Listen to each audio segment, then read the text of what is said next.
Ashu from TBB trader. So guys, मुझे बहुत लोग का बहुत दिन से मैसेज आ रहा था कि मैम क्या क्वेटेक्स कोई स्कैम है, या मैम क्वेटेक्स वाले अकाउंट क्यों ब्लॉक कर रहे हैं, या क्वेटेक्स में विड्रॉल और इसमें इशू क्यों आ रहा है। तो ये बेसिकली जो वीडियो मैंने इसीलिए बनाया कि जो आपके माइंड में सारे डाउट्स है ना, वो आज ये वीडियो में एंड तक बने रहो, सारा क्लियर हो जाएगा। सो गाइज, फर्स्ट पॉइंट क्या हो जाता है पता है, deposit from single payment method to multiple trader ID. So आप जब भी देख लो, आपका जो एक आईडी है, ठीक है, तो आप है ना हमेशा एक ही पेमेंट मेथड यूज करो। एक ही पेमेंट मेथड यूज करोगे तो कैसा आपका अकाउंट भी सेफ रहेगा, सस्पिशियस में भी नहीं जाएगा और काफी अच्छा हो जाएगा आप लोग के लिए। बाकी अगर आप अलग अलग पेमेंट मेथड यूज करते हो लाइक यूपीआई, बाइनेंस, परफेक्ट पे एंड ग्लोब पे, तो कैसा हो जाता है पेमेंट मेथड चेंज होता है, तो इसलिए जब आपका विड्रॉल लेते हैं तो आपका आईडी पूरा चेक होता है, फिर इशू आए नहीं आए वो बात की बात हो जाती है। फिर गाइस, जैसे कि आप एक ही पेमेंट मेथड यूज कर रहे हो, क्या बहुत लोग कैसा क्या कर देते हैं कि जैसे उनका यूपीआई जैसे अभी बंद है यूपीआई, वैसे ही यूपीआई जब बंद होता है तो बहुत लोग को बाइनेंस में अकाउंट क्रिएट करने नहीं आता। तो अकाउंट क्रिएट करना भी बहुत ईजी है, मैं उसके लिए भी वीडियो आपको प्रोवाइड कर दूंगी। तो बाइनेंस अकाउंट उनके पास नहीं होता है तो वो फ्रेंड का बाइनेंस अकाउंट यूज कर लेते हैं। आप फ्रेंड का बाइनेंस अकाउंट यूज करते हो आप, तो शायद आपके फ्रेंड का भी क्वेटेक्स अकाउंट हो, तो आपके फ्रेंड का अगर क्वेटेक्स अकाउंट है और उसने भी सेम बाइनेंस यूज किया है और आप भी सेम बाइनेंस यूज करके डिपॉजिट कर रहे हो, तो कैसा सेम हो जाता है। उसकी वजह से भी आपका अकाउंट जो पेमेंट मेथड है उसकी वजह से अकाउंट सस्पिशियस लगता है और जिसकी वजह से आपका अकाउंट ब्लॉक होने के चांसेस जो है वो भी बढ़ जाते हैं। सो सेकेंड पॉइंट हमारा क्या होता है, विड्रॉल इशू।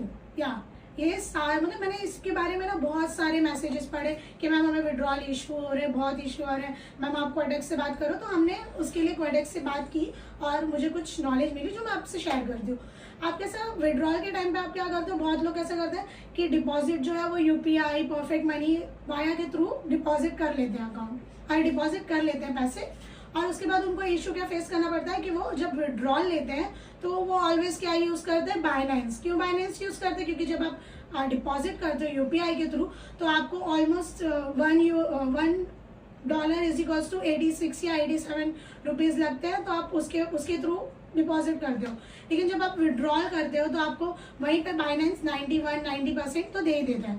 तो आप कैसे ₹2 ₹4 के बेनिफिट के लिए आप हमेशा प्रीफर करते हो बाइनेंस को। तो बाइनेंस को आप प्रीफर ना करें, क्योंकि जो आप सोच रहे हैं ना कि आप कम डिपॉजिट करके ज्यादा विड्रॉल कर लेंगे, तो ये सब सारी चीजें ना वो लोग को, क्वेटेक्स वालों को बहुत अच्छे से पता होती है। जब वो ऐप बनाते हैं तो ये सारी चीजें जो ना वो सारे वो करके कवर कर लेते हैं। तो आप है ना कभी भी अपना दिमाग थोड़ा ज्यादा यूज मत करो। अब जो टर्म्स एंड कंडीशंस है ना अपने क्वेटेक्स की, जब भी मतलब आप कोई भी ऐप यूज करते हो तो जो भी उसकी टर्म्स एंड कंडीशंस है वो हमेशा एक बार रीड आउट कर लो, आपका ही उसमें बेनिफिट होगा, इसीलिए वो टर्म्स एंड कंडीशंस बनते भी हैं। तो हमेशा ये दिमाग में बातें रखना कि कभी भी यूपीआई से डिपॉजिट करके बाइनेंस से पैसे नहीं निकालना है, और या फिर बहुत सारे मल्टीपल, ये मैं समझ रहा हूँ मतलब मल्टीपल ये पेमेंट मेथड यूज करके और विड्रॉल के लिए अलग पेमेंट मेथड यूज नहीं करना। और बहुत लोग कैसे क्या करते हैं कि बहुत लोग है ना डिपॉजिट फ्रेंड के अकाउंट के थ्रू कर लेते हैं और विड्रॉल अपने बैंक में करते हैं लाइक नेट बैंकिंग टाइप। तो उसमें भी आपको एक ना इशू फेस करना पड़ेगा, क्योंकि आप क्वेटेक्स का रूल है कि आप जो मतलब आप अपने नाम से अकाउंट है जो आपका, वही नाम से आपका जो बैंक का स्टेटमेंट वगैरह जो भी होता है वो चेक करते हैं। अगर मतलब उनको सस्पिशियस लगता है तो वो आपसे वेरिफिकेशन मांगते हैं, और वेरिफिकेशन में तो वहाँ आपका नाम सब क्लियर होना चाहिए, तभी आपको जो आपका विड्रॉल है वो प्रोसेस हो पाएगा। नहीं तो अगर ऐसा कुछ उनको सस्पिशियस दिख गया तो वो आपका अकाउंट ब्लॉक कर ही देंगे। और जो हमारा थर्ड पॉइंट है वो थर्ड पार्टी पेमेंट है। थर्ड पार्टी पेमेंट बहुत लोग ऐसा सोचते हैं, मतलब अभी तो बहुत लोग ये लाइन में घुस रहे हैं जो अभी टीनेजर हैं, जो टीनेजर्स मतलब यंग है, तो वो 14-15 ईयर्स के भी है, अबाउ 18 है नहीं, तो वो लोग भी कैसे करते हैं, क्वेटेक्स अकाउंट वगैरह क्रिएट करते हैं और मम्मी पापा का सब यूज करते हैं, और डिपॉजिट के लिए क्या करते हैं, वो भाई का पेमेंट मेथड यूज कर लेंगे, फ्रेंड का पेमेंट मेथड यूज कर लेंगे।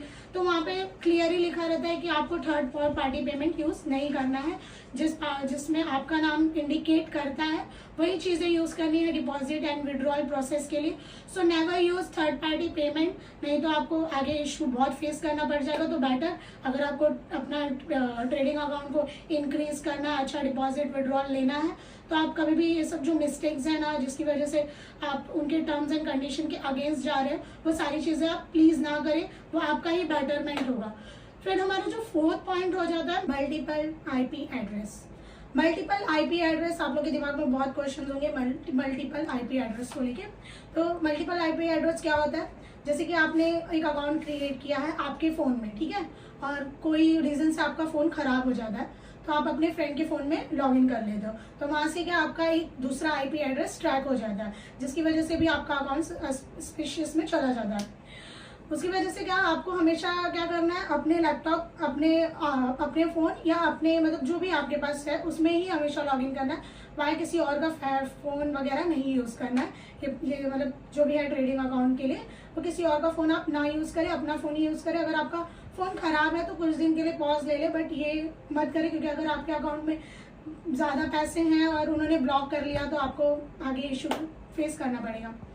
फिर हमारा फिफ्थ पॉइंट जो होता है वो रेफरल होता है। रेफरल आप लोग बहुत यूट्यूबर्स का देखते हैं, बहुत मतलब टेलीग्राम पर देखते हैं, तो आप लिंक उनका ज्वाइन करना चाहते हैं, जैसे कि मेरा भी लिंक मैंने नीचे प्रोवाइड किया है, तो आप वहाँ जाके आईडी क्रिएट कर सकते हैं।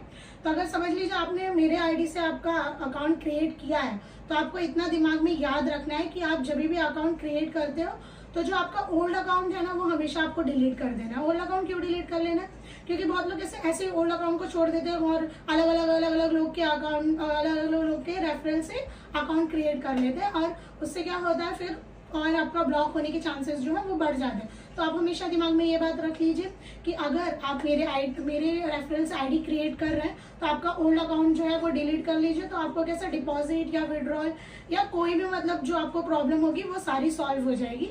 ऐसा कोई इश्यू जो होगा, मतलब जैसे बहुत लोग का भी जो मैसेज आया है मुझे ब्लॉक हो गया, विड्रॉल में इशू आ रहा है, तो वो इसी वजह से आता है कि आप जो है अपने ओल्ड अकाउंट जो है वो आप डिलीट नहीं किए होते हैं, उसकी वजह से आपके जो न्यू अकाउंट है उसमें भी आपको बहुत सारे इश्यूज फेस करने पड़ते हैं।